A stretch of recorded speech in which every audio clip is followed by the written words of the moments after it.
點解想住 hall 啊？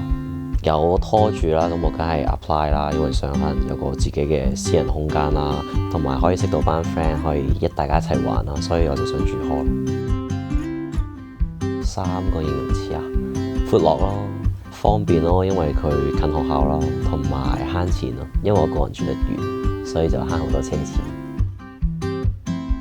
最好嘅宿舍啊，我會有 hall free 咯，因為我揀 hall free 嘅。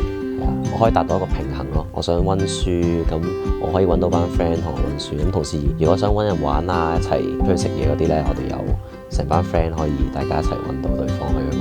啊係，仲有我哋 hall free 個花晒海螺嚟。我覺得係令我個人獨立咗啦，同埋自律咗嘅。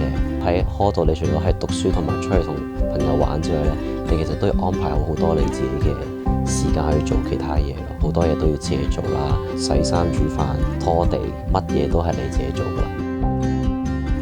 唔好諗啦，住啊！最重要我覺得係個體驗咯。你報咗，你入嚟體驗過，每個人嘅體驗都唔同嘅。